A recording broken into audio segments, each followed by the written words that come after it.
గురుమధ్యే స్థితం విశ్వం విశ్వమధ్యే స్థితౌ గురుర్విశ్వం న చాన్యోస్తి తస్మై శ్రీ సాయి గురవే నమః.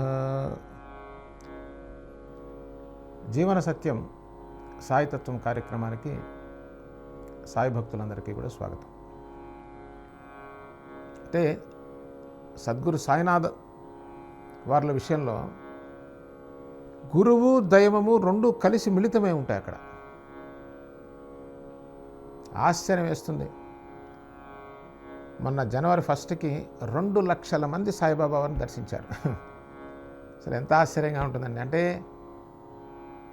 మనలాగే మానవ మాతృలాగే భూమి మీద 100 సంవత్సరాల క్రితం తిరగాడినటువంటి ఒక సగటు మనిషి మామూలుగా చూస్తే,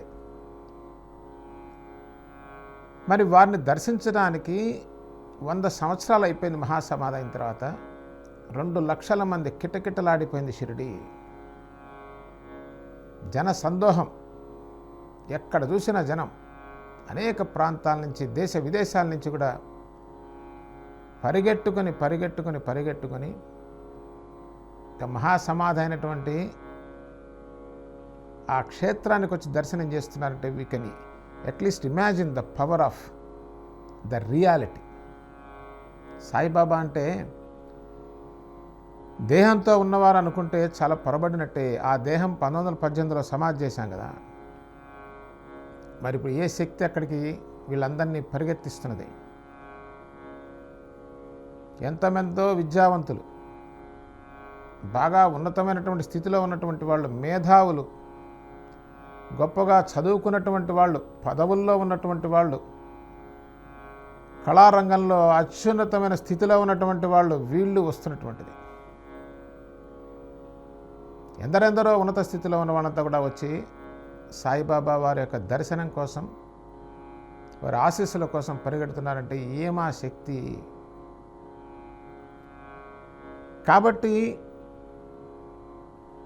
నాకు భరోసా కావాలి, ఒక ఆనందం, ఒక ధైర్యం కావాలి అనుకుని బాబాను దర్శించే వాళ్ళు చాలా ఎక్కువ మంది. అంతా కూడా బాబాని భగవంతుడిగా దర్శిస్తారు. అసలు వాస్తవం ఏంటి? సాయిబాబా నేను దర్శనం చేయాలని కోరుకునే వాళ్ళు చాలా చాలా చాలా తక్కువ మంది ఉంటారు.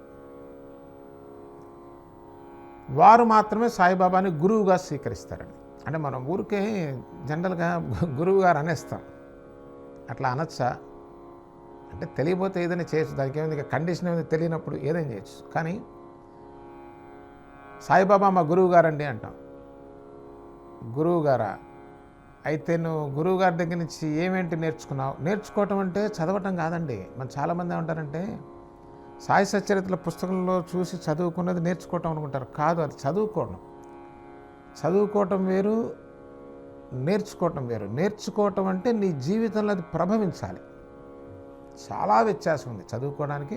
చదువుకున్నది జస్ట్ ఇన్ఫర్మేషన్ అండి. సాయిబాబా ఎవరిని ఏమనద్దన్నారు, ఏదైనా తోటి వాళ్ళకి ఏదైనా భోజనం పెట్టమన్నారు, ఎవరికైనా సహాయం చేతైతే చేయమన్నారు. This is all information. ఏదో కొంతవరకు చేస్తామండి అంటే సాయిబాబా పుస్తకం చదువుకోకుండా కూడా చేస్తారు అందరూ. ఎవరికైనా సహాయం ఉంటే చేయరా? సాయిబాబా పుస్తకం చదివితే చేస్తారా? That's not the point.